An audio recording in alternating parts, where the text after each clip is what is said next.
Good afternoon and welcome to a special edition of Inside the FLX. I'm Josh Durso, and as always, we are coming to you from the FingerLakes1.com studio in downtown Seneca Falls. We have a very timely conversation on tap today as we welcome County Manager John Sheppard to the studio. He is here to discuss a local law that voters will be weighing in on this week in Seneca County, or I should say in 1 week. John, thanks a lot for stopping by. Thank you, Josh, for having me. So before we get into the details of this proposition, tell us a little bit about yourself, background. About John Sheppard. Well, I'm the fourth son of Jim and Dorothy Sheppard, raised in the town of Phelps, New York, Ontario County, on a dairy farm. And then 1980 graduate of United States Air Force Academy, served 21 years on active duty, came back and worked 4 years with my brother Steve at the grain elevator operation in Phelps, and then ran for the town of Seneca supervisor in 2010, where I served in that capacity and on the board of supervisors of Ontario County until 2015. And this opportunity for a county manager in Seneca County arose, and competed and was successful coming here. Now, give everyone, if we could, a little bit of an intro to the local law itself. What is being discussed, or what would be adopted theoretically? Right. The local law on the referendum for this ballot essentially defines the accountability of accomplishment of fiscal administration of Seneca County. When I arrived, I recognized an opportunity to make an organizational change, and the Board of Supervisors were well aware of the challenges ahead, along with my participation in the effort. The treasurer had identified retiring at the end of 2016. Along with that information, 3 of 4 of his staff were either retiring as well or were retirement eligible. So we were looking at a mass exodus of the Treasurer's Department. That is complicated enough, but the other opportunity was a recognition that we could reorganize the fiscal administration of the county as well as solve this vacancy dilemma of the Treasurer's office. Right now, and as typical in many counties, the fiscal administration is dispersed laterally, in our case, across 17 departments. That fiscal administration may be as small as the department director accomplishing all tasks, or in the case of DHS, for example, Department of Human Services, there may be 5 specific employees that are doing the fiscal administration. So the scope is wide, and it didn't take much of an imagination to recognize the redundancies, the extra effort that was required to maintain that system. So here, there was an opportunity to reorganize, develop a finance department, and bring that lateral distribution of fiscal administration vertically into a department to recognize through standard operating procedures efficiencies, cost reduction, better compliance, and also at a reduction of staff, which is generally advantageous for municipal governance. Now, that reduction in staff does not threaten anyone's job. We had normal attrition. We had at that time vacancies as well, and that process is well underway even now. So, as far as the sort of circumstance, you described you have a mass exodus, but what were some of the events that led us to where we are now? It's on the ballot, but what were sort of the actions that took place to get it here? Right. Anytime a municipal governed body, the legislative body in our case, the Board of Supervisors, aspires to change the established statutory expectations of an elected official, anytime we're going to change an elected official's duties, then that direction is subject to a mandatory referendum. So the Board of Supervisors passed the local law in April of 2016, but that decision does not fully become effective until it passes the constituency, which is why the referendum is placed on the ballot November 8th. Mm-hmm. Now, the board has made their move. One of the things that you mentioned before we came on here was just that this isn't about one person speaking for anyone. The entire board has already spoken as far as what they would like to see happen. So continuing with that sort of defense of the system, or sort of description of it, describe the overall appreciativeness. Like, are people happy with it inside the county, how this is sort of already coming together? Right. Largely happy with it. As typical in human nature, there's some apprehensiveness of change. How exactly is the organization going to fall out to the person? Am I going to be moved? Is my supervision going to change? Am I going to be required to undertake additional training to continue to participate in the new organization? The changes that are occurring, though, there is no reason to be apprehensive of change. In my opinion, and largely the opinion of the primary staff of the county, this is an opportunity. No one's job is at risk. It's an opportunity to those with the will to ascend in the organization, have that opportunity. Those that prefer to remain in the functions they're at, that's welcomed as well.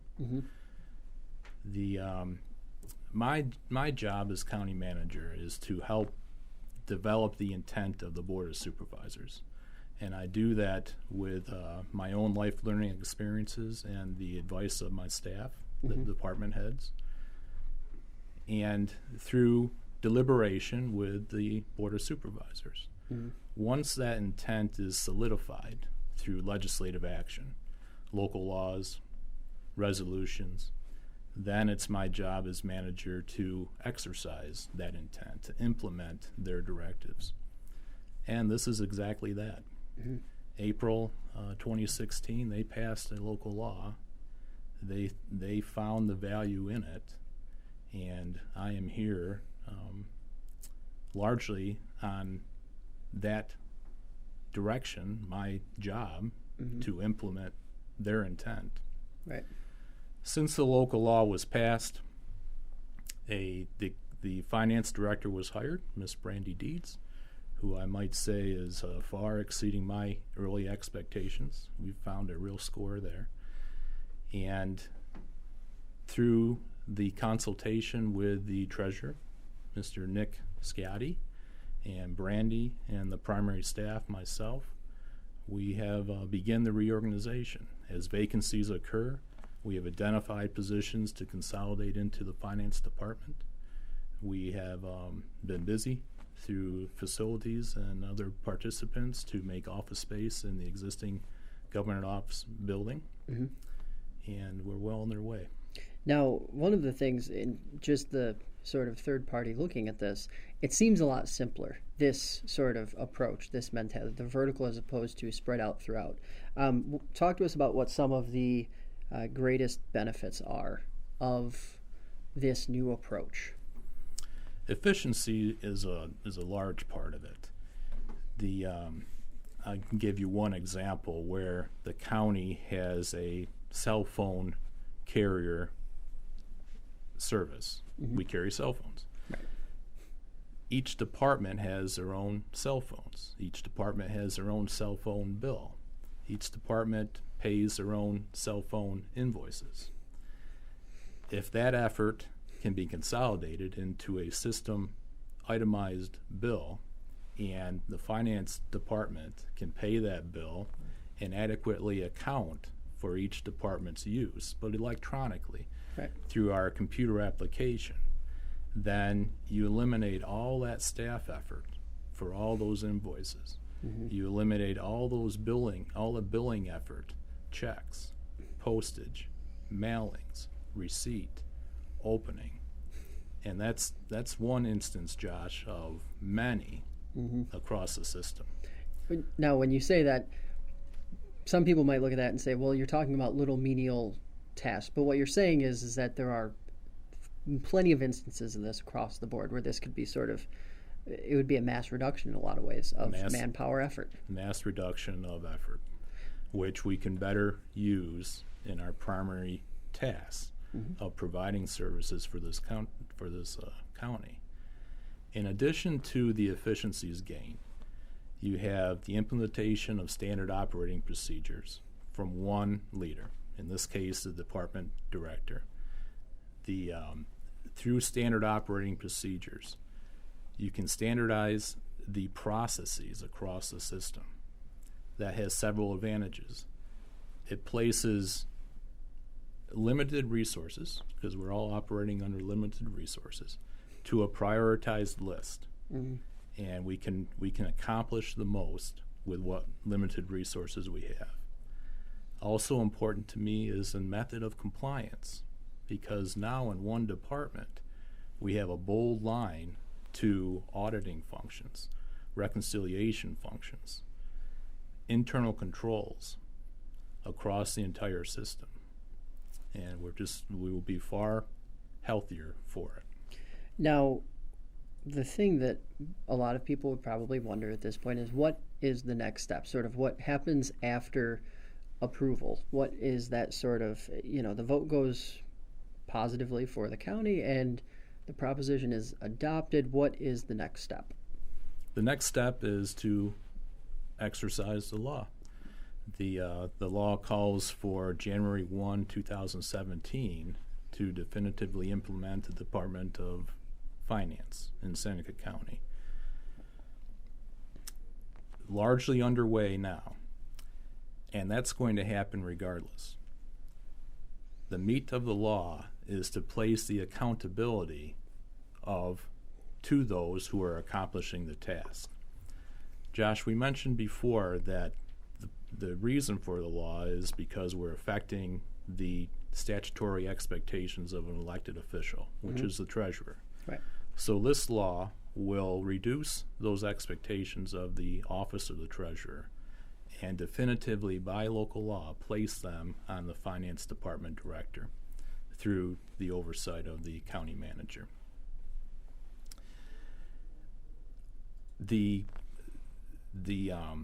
That's going to happen regardless. If the referendum does not pass, the accountability doesn't transfer. Right. The treasurer will maintain her statutory expectations of accomplishing all fiscal administration. However, with a staff of one, a deputy treasurer, could not possibly accomplish it all. The efficiencies will still be gained with the finance department. It's my wish and the intent of the board to pass the law and transfer that accountability to the person who is accomplishing the task, to the person who is manned and has the assets to accomplish it, and that would be the finance director. Now, quickly, as a side here, what is the actual reduction of the treasurer's responsibilities, and what kind of savings does that offer the county in terms of what the board has decided and how this will all fit in with the new system? All right. Now, under a legacy treasurer system, the treasurer, as senior finance officer of the county, is responsible for all fiscal administration. This law would definitively reduce those expectations for the treasurer to accomplish real property tax receipts, foreclosing property operations, also cash deposits. So the elected official appropriately will be handling the cash. Also, the SFO, or senior financial officer, would maintain oversight across the county. So instrumental in part of that internal control mechanism I was talking about earlier. And the treasurer also retain the fiscal oversight of our workman's compensation fund. Mm-hmm. So those functions that the public would likely expect an elected official to be in control of, the treasurer will retain. If we're going to foreclose on personal property, well, it's right that the constituency, the public, determines who has that power. Right. So in my view, it's important that a elected official is retained for that function and the other ones I've mentioned.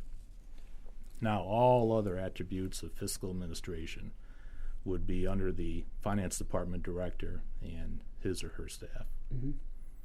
Now, one part of that, I believe, is a reduction in salary of the treasurer. What is the reduction? What is it pulled down to according to the law that was correct. passed? Just recently, the board has determined that the next treasurer, this is when the term ends, or new term begins, 1 January 2018, will be directly compensated $35,000 annually, and the position deemed part-time, which through policy would not be afforded the typical fringe benefits. Right. Now, the other side of the coin would be, excuse me, what happens if the public does not approve the referendum, if you will? What is you've outlined it a little bit, but sort of explicitly tell us what would happen in the next 30, 60, 90 days. The progress toward the finance department will continue. Right. This is a reorganization effort, largely under my purview as county manager, and the efficiencies will be recognized through that organization. What is noticeably absent is the accountability. So where the county manager and the finance department director would be answerable to the board of supervisors, we would have to act in support of the treasurer, much like it is now, where, remember that lateral distribution across 17 departments, well, those 17 departments are under the purview of the county manager. So we're acting in support now for the county treasurer. My intent to make it definitively accountable, that process accountable to the person accomplishing the function. Now, carrying on with that thought in terms of implementation, assuming that everything with the vote carries through, it's voted yes, when would the entire reorganization be complete? Or would there not necessarily be a concrete date? Would it just sort of be it happens as people retire, or, talk us through that sort of breakdown? Right. It's not going to happen overnight. There's not going to be a snap of the fingers and all of a sudden Miss Brandy Deeds and her department is formed and everything is solidified. So you're correct, it's going to happen over a period of time.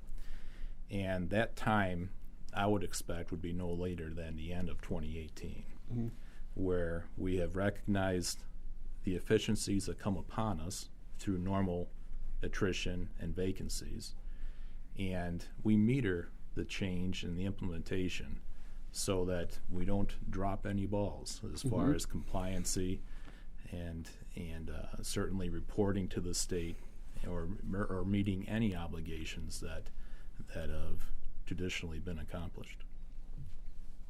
Now, as far as overall savings, obviously you can't look into a crystal ball and know for sure what the finances are going to look a year, 2 years, 3 years from now. But just generally speaking, what kind of opportunity does this give the county to save money in the long term? All right. Those efficiencies, lateral to vertical, they're going to provide opportunities for a reduction in staff. And staff, 85% of all appropriations are in our people. So there will be efficiencies there, less expense for the number of people that are hired by the county. We've already identified a reduction in the treasurer's salary, and the consolidation of fiscal administration. I initially aspired to have 1 or 2 full-time equivalent reduction in staff. I now think 2 or 3 is entirely possible. And when we look at a full-time equivalent in a government pay scale, it's $60,000, $70,000 when you consider a mid-level manager and typical fringe. So if you put 4 times 60, there's $250,000 that there could be a savings easily. Mm-hmm. Now, one of the people who have been instrumental in this, obviously, in addition to you, is Brandy Deeds. Mm-hmm. Talk to us about how she came to the county and what use she has been for you in moving through this process. You guys have been pushing through this progress together. Walk us through sort of the what she's offered. All right. The current finance department director was hired through our typical process where we advertise for a originating position. We solicit applications, we accomplished interviews, and Ms. Brandy Deeds was selected. Since then, she has been familiarizing herself with our processes to not only by function but to the person, and aspires to implement her life learning experiences and my input to form this finance department. So far, she's been here about 8 weeks, mm-hmm. and she's done an outstanding job assembling what the county is capable of now, mm-hmm. and aspiring to where the county could be. And if we get to the specifics, she has worked diligently on a new organizational chart, mm-hmm. Prioritizing on what we should look like, and we will soon apply what assets are available to fit that chart. And in short order, we'll be consolidating not only the theoretical of this process, but practical in an office space and start accomplishing the tasks. Mm-hmm. Now, this is not something that's new to municipal organization, I guess. Have you seen this implemented elsewhere, or this style of system worked out elsewhere? And if so, is that sort of where you drew your inspiration for this concept from? Yes, the obvious is Ontario County. Right. I began there as town supervisor, a town supervisor in Ontario County's governance, and was initially a member of the finance department, mm-hmm. and then became the chairman of the finance standing committee, and then also the budget officer is how Ontario County does it. So very familiar with their operations. In 2004, they went through a similar process. Remarkably similar, I would say, because if you look at a comparison of our local law and theirs, you'll find a very close resemblance. My experience there, through that experience, I quickly recognized the advantages of it. Mm. And although it's not exactly transferable because Seneca County is merely 3 times the size, right. If you look across the spectrum of population, assessed value, annual appropriations, pretty close to 1/3 the size of Ontario. So our roster in the finance department will be not nearly the 30 plus that's in Ontario. Right. But we have some outstanding people, and I'm very confident that this is going to work well for Seneca County. Now, before we get you out of here and on your way, what would you prefer voters think about as they head towards Election Day and eventually cast their ballot on this issue? Right. I would ask that they realize that the referendum is available. Mm-hmm. They're going to have to turn over the ballot to vote, yep. and then vote affirmatively, vote for the referendum. This is a great thing for Seneca County. Well, we really appreciate you stopping by and giving people an idea of what's going on with this really important issue. Thank you, sir. That's going to do it for us today. I'd like to thank John for stopping by and remind everyone to get out and vote on November 8th. Inside the FLX airs Sundays at 7 p.m. on Time Warner Cable Channel 12. And, of course, the podcast is always available on iTunes, Stitcher, and the FingerLakes1.com app. For John Sheppard, I'm Josh Durso, reminding you to join us next time on Inside the FLX.